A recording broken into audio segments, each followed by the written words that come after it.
नमस्ते दोस्तों, मैं एस्ट्रो ज्योति आज की बात में आप सबका स्वागत करती हूँ।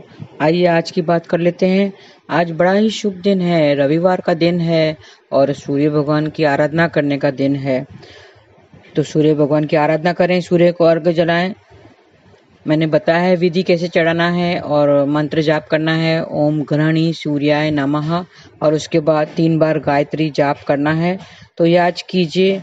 और आज ध्रुव योग है। ध्रुव योग में मकान वगैरह बनाना शुभ होता है और गाड़ी वाहन नहीं खरीदना है आज। और आर्द्रा नक्षत्र है। आर्द्रा नक्षत्र का स्वामी राहु है, तो राहु का मंत्र जाप कीजिए, ओम ब्राम ब्रीम ब्रौम सह राहवे नमः, ऐसा। और राहु के उपाय में माँ सरस्वती जी का नाम जाप करना है, माँ सरस्वती की पूजा आराधना करनी है और कौवे कुत्ते को खिलाना है और थोड़े से उपाय राहु के भी करना है आज, तो वो कीजिए। और शीशम के पेड़ को नुकसान नहीं पहुंचाना है। और आज मेन बात है, कल सुबह 5:07 पर सूर्य मिथुन राशि से निकलकर कर्क राशि में प्रवेश करेंगे। मतलब सूर्य गोचर अपना राशि परिवर्तन करेंगे, तो इस राशि परिवर्तन को सूर्य संक्रांति कहते हैं। और 17 अगस्त की दोपहर 1:30 तक कर्क राशि में ही गोचर करेंगे। तो 17 अगस्त तक आपको थोड़ा सा ध्यान रखना है। सूर्यदेव के राशि परिवर्तन को सूर्य संक्रांति भी कहते हैं। तो उसमें तीर्थ स्थलों में स्नान करने का बड़ा महत्व है। अगर तीर्थ स्थान पर नहीं जा सकते हैं तो घर पर ही पानी में गंगा जल मिलाकर आप नहा सकते हैं और नहा धोकर स्वच्छ कपड़े पहनकर आपको सूर्य को अर्घ देना है और उनके उपाय करने के हैं। वैसे तो सूर्य और चंद्रमा दोनों ही कुंडली में, आपके जो जन्म कुंडली है उसमें प्रबल होने चाहिए। और सूर्य का गोचर, सूर्य आत्मा का कारक है और चंद्रमा मन का कारक है। तो इन दोनों, जो आत्मा और मन को, हमारी जो हमारी राशियां हैं उस पर जरूर इफेक्ट पड़ता है। अलग अलग राशियों पर अलग अलग प्रभाव पड़ेगा। तो आप दान पुण्य कीजिए रविवार के दिन पे। आज के दिन पे आप गुड़, ज्वार, गेहूं ये सब दान कर सकते हैं और दान पुण्य कीजिए। बाजरा दान कर सकते हैं और खिड़की दरवाजे खुले रखिए अपना, सूरज की रोशनी अंदर आने दें, सूरज की ऊर्जा लेते रहिए। तो इस तरह से आप गोचर में इस 17 अगस्त तक थोड़े से उपाय अगर सूर्य का करेंगे, सूर्य को अर्घ देना है, मंत्र जाप करना है। सूर्य का बीज मंत्र है ओम ह्राम ह्रीम रोम सह सूर्याय नमः। तो ऐसा। और सूर्य की गतिविधियां हैं जो रविवार के दिन करनी है, वो मेरे पिछले ऑडियो में मैंने बताया था, वीडियो में आप देख लीजिए। पिछले वीडियो में मैंने बताया था कि कौन सी गतिविधियां हैं, कौन से ऐसे कार्य हैं जो आपको रविवार के करने से शुभ परिणाम मिलता है। तो अब मेरे पहले वीडियोस को आप देख लीजिए, उसमें आपको मिल जाएगा। तो इस तरह से आप थोड़े से और ज़रूरतमंदों को भोजन खिलाना चाहिए। आप पुण्य कार्य करना चाहिए, सावन का महीना है और पुण्य कार्य कीजिए। और सावन के महीने में दान दक्षिणा करना चाहिए, दान पुण्य करना चाहिए और ज़रूरतमंदों को भोजन जरूर खिलाएं। और पिता से संबंध अच्छा रखें, पिता से रिलेट, क्योंकि सूर्य पिता का कारक है। तो पिता को नाराज ना करें, उनसे सुबह चरण स्पर्श करके ही घर से बाहर निकलें, उसका आशीर्वाद लेके, पिता का आशीर्वाद लेके ही घर से बाहर निकलें, ऐसा कीजिए। और मैं अब अधिक मास के जो 18 जुलाई को शुरू हो रहे हैं, अधिक मास के बारे में क्या करें क्या ना करें उसके बारे में बता देती हूँ। आइए जरा ध्यान से सुन लेते हैं और हो सके तो वो उसको आप लाभ लीजिए उसका। 18 जुलाई दिन मंगलवार से अधिक मास या मल मास जिसे कहते हैं वो शुरू हो रहे हैं, जो 16 अगस्त दिन बुधवार को समाप्त हो रहे हैं। अधिक मास को पुरुषोत्तम मास भी कहा गया है। पुरुषोत्तम मतलब मेरे कृष्ण ने उनको अपना नाम दिया था और उनके, आप सोच सकते हैं वो कितना पवित्र होगा जिसने भगवान ने जिस मास को अपना नाम दिया है, तो वो महीना कितना पवित्र, कितना शुभ होगा, क्योंकि इसके स्वामी स्वयं भगवान श्री हरि है।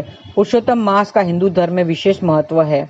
इस माह भगवान विष्णु की आराधना और भागवत कथा को श्रवण करना चाहिए, बेहद पुण्यदायी माना गया है। मान्यता है कि इस मास में किए गए धार्मिक कार्यों और पूजा पाठ का फल अधिक मिलता है, क्योंकि ये अधिक मास है। तो आपको एक मौका मिला है, तो अधिक से अधिक आप दान पुण्य कीजिए, अच्छे कार्य कीजिए, धार्मिक कार्य कीजिए, तो आपको अधिक लाभ मिलेगा और पूजा पाठ का फल भी अधिक मिलता है और मोक्ष की प्राप्ति होती है।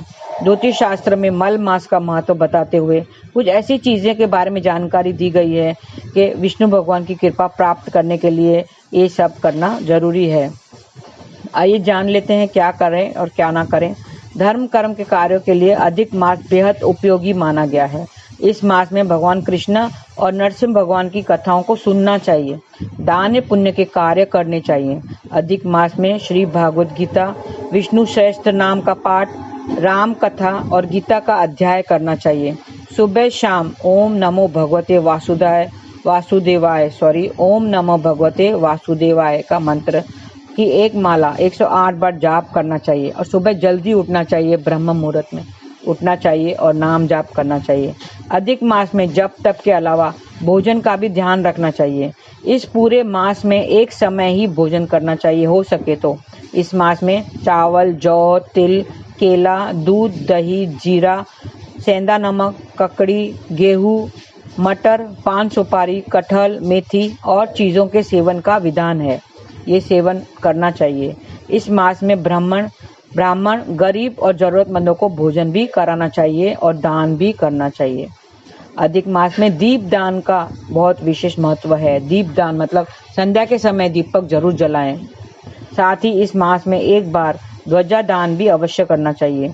इस अवधि में दान पुण्य के कार्य करना, सामाजिक और धार्मिक कार्य, साझेदारी के कार्य, वृक्ष लगाना, सेवा कार्य, मुकदमा लगाना आदि कार्यों का कोई दोष नहीं लगता। अधिक मास में विवाह तय कर सकते हैं और सगाई भी कर सकते हैं। भूमि व मकान खरीदने का कॉन्ट्रैक्ट कर सकते हैं और मुहूर्त में खरीदारी भी कर सकते हैं। इसके अलावा आप संतान के जन्म संबंधित कार्य भी कर सकते हैं और शिल्प कार्य आदि कार्य भी कर सकते हैं। ये थी जो आप कर सकते हैं वो बातें। और अभी मल मास में क्या नहीं करना है वो ध्यान से सुन लें। अधिक मास में मल मास में मांस, मच्छी, शहद, मसूर की दाल, उड़द दाल, मूली, प्याज, लहसुन, नशीले पदार्थ, बासी अन्न, राई आदि चीज़ों का सेवन करने से बचना चाहिए। इस माह नामकरण संस्कार, श्राद्ध, तिलक मुंडन, कर्ण छेदन मतलब कर्ण छेदाना, गृह प्रवेश, संन्यास, यज्ञ, दीक्षा लेना, देव प्रतिष्ठा, विवाह आदि शुभ व मांगलिक कार्यों को करना वर्जित माना गया है। अधिक मास में घर, मकान, दुकान, वाहन, वस्त्र आदि की खरीदारी नहीं करनी चाहिए। हालांकि शुभ मुहूर्त निकलवाकर आभूषण की खरीदारी कर सकते हैं। अधिक मास में शारीरिक और मानसिक रूप से किसी का अहित नहीं करना चाहिए। इस माह में अपशब्द, क्रोध, गलत कार्य करना, चोरी, असत्य बोलना, गृह कलह आदि चीज़ों नहीं करनी चाहिए। साथ ही तालाब, बोरिंग, कुआं आदि का त्याग करना चाहिए। तो ये सब थी जो आपको नहीं करनी है, तो आप ध्यान रखें, नोट कर दें, क्योंकि ये अधिक मास है जो 18 जुलाई से 16 अगस्त तक चलेगा। एक माह का है ये, 30 दिन का। हिंदू कैलेंडर में के अनुसार ये इसे पुरुषोत्तम मास कहा गया है क्योंकि ईश्वर ने इसे अपना नाम दिया है। तो आप सोच सकते हैं ये कितना पवित्र मास होगा। तो इसमें हमें नाम जाप करना, दान पुण्य करना, भोजन, दूसरों को भोजन खिलाना, ये सब कर सकते हैं। इसमें ईश्वर ने हमें नाम जाप करना है। ईश्वर ने हमें शरीर दिया है और सब अंग अव्यय और सब चीज़ें अपनी जगह पर दी हैं। ये बाल हमारे सिर पर ही क्यों हैं, हमारे आँखों में क्यों नहीं है? आँखें में नहीं दिया है बाल, हर चीज़ सही जगह पर दिया है। आँखों में बाल नहीं दिए क्योंकि हम उसे अच्छे से देख सकें और ईश्वर के दर्शन कर सकें, आँखों से ईश्वर के दर्शन कर सकें। पैर दिए हैं ताकि हम पैरों से उसके मंदिर तक जा सकें। हाथ दिए हैं ताकि हम उनका भजन कर सकें। तो ये मास व्यर्थ मत गंवाना। ये मास हमें एक मौका मिला है जो हम ईश्वर को याद कर सकें, इसे व्यर्थ मत गंवाना। इन सब अवयव की सारी अच्छी तरह से उपयोग करना है। जो हमें ये शरीर दिया है उसका सही तरह के उपयोग करना है। नाम कीर्तन करना है, हरि भजन करना है। हरे कृष्ण कृष्ण कृष्ण हरे हरे, हरे राम राम राम हरे हरे। ऐसा करते हुए आपको ये मास आपका फायदा उठाना है। ये मास देवताओं को भी बहुत प्रिय है। ये आंखें कितनी सुंदर है, लेकिन ये तभी सुंदर बनती है जब हम कृष्ण के दर्शन करते हैं, जब हम कृष्ण को देखते हैं। लोग कहते हैं ये क्या लगा के रखा हुआ है, हरे कृष्णा, ये क्या मजाक लगा के रखा है। लोग आजकल वेस्टर्न होते जा रहे हैं, लेकिन अपनी संस्कृति को भूलते जा रहे हैं। लोगों को ये सब पागलपन लगता है, लेकिन जब उसका ऊपर से डंडा पड़ता है ना, तब ईश्वर के पास ही भागते हैं, ईश्वर को ही याद करते हैं। एग्जाम्पल के लिए कुछ लोग मच्छी खाते हैं, लेकिन कभी कभी कांटा उनके गले में अटक जाता है और उनको बहुत पीड़ा होती है। वो तब वो मौत का भी ध्यान नहीं करते हैं, इतनी पीड़ा होती है तो वो ही जानता है जिसके गले में वो कांटा अटक गया हो। तब कौन याद आता है? जब यमदूत अगर हमारे गले को पकड़ेंगे तो कौन याद आएगा, कौन हमसे बाहर निकालेगा? कैसा लगेगा उस वक्त? उसी तरह लगेगा ना जैसे मछली का कांटा अटक गया हो। जब यमदूत हमारे गले को आके पकड़ेगा तब हम ईश्वर को ही याद करेंगे। तो तभी याद कैसे आएगा? अभी क्यों नहीं? अभी ही इस मौका दिया है ईश्वर ने, हमें एक ऐसा मौका दिया है, पूरा महीना दिया है, 30 दिन का अवधि दिया है। हम अच्छे कार्य करें और दान पुण्य करते रहें, प्रभु भक्ति करते रहें, नाम जाप करते रहें, ताकि हमारे पाप कर्म सब छूट जाएं। ईश्वर हमें दंड नहीं देता है, हमारे कर्म ही हमें दंड दिलाते हैं। कैसे? हम अगर सिग्नल पर खड़े हैं, रेड लाइट है, अगर रेड लाइट होते हुए भी हम वो सिग्नल को पार कर जाते हैं, क्रॉस कर जाते हैं, क्योंकि जल्दी में होते हैं, हमें उस रेड लाइट की परवाह नहीं होती है, जल्दी में होते हैं, हम रेड लाइट क्रॉस कर जाते हैं, जंप कर जाते हैं। तो क्या ये ईश्वर ने कहा था कि रेड लाइट क्रॉस करो? नहीं, ये हमारा ही फैसला था। फिर ट्रैफिक पुलिस क्या करेगा? ट्रैफिक पुलिस देख लेता है और पकड़ लेता है और हमें रेड लाइट जंप, फिर हमें कहता है कि आपने रेड लाइट जंप की है, चलो अभी दंड भुगतो। तो ये दंड क्या ईश्वर देते हैं? नहीं, ये तो हमारे कर्म के ही फल है। हमने जो कार्य किया है उसकी हमें सजा मिलती है। अगर सब सजा से अगर बचना चाहते हैं तो इस मास का फायदा उठाइए। ये महीना जो अधिक मास है, पुरुषोत्तम महीना है, उसका फायदा उठाइए और ईश्वर को याद करते रहिए। भक्ति का महीना है ये, पुरुषोत्तम ने दिया है और पुरुषोत्तम ने अपना नाम दिया है, इसे पुरुषोत्तम मास कहा गया है। तो इस पुरुषोत्तम मास को क्यों ना हम नाम जाप करते रहें। सुबह को जल्दी उठ के ब्रह्म मुहूर्त में हम उठें और एक माला जरूर करें। वैसे तो कहा गया है कि 16 माला करना चाहिए, लेकिन हम एक माला से शुरू कर सकते हैं। सुबह जल्दी उठकर नहा धोकर ईश्वर का नाम लें, एक माला जाप करें, फिर दान पुण्य करें, अच्छे काम करें, किसी से अपशब्द नहीं कहें, किसी की निंदा बुराई नहीं करनी चाहिए। ये अच्छे अच्छे कार्य कीजिए तो आपको सब पापों से छूट जाएंगे। ईश्वर तो कहता है कि आप मेरे पास आइए, लेकिन हमें ही नहीं उनके पास जाना है। हम जब जाएंगे, ये मास हमें एक मौका दिया है, ईश्वर ने हमें एक मौका दिया। ऐसे बहुत सारे मौके देता है जब ईश्वर अपने पास बुलाता है, उसका नाम जाप करने के लिए कहता है, लेकिन हम समझते नहीं हैं, हम बेवकूफ़ हो जाते हैं, हम अब मोह माया में अटके हुए हैं। तो अब क्यों ना इस मास में हम बाहर निकलें और हम सही तरीके से उपयोग करें, अपने जो शरीर दिया है उसका सही तरीके से उपयोग करें, नाम जाप करते रहिए, क्योंकि नाम जाप से ही मुक्ति मिलेगी और सब पापों से छूट जाएंगे। कहते हैं कि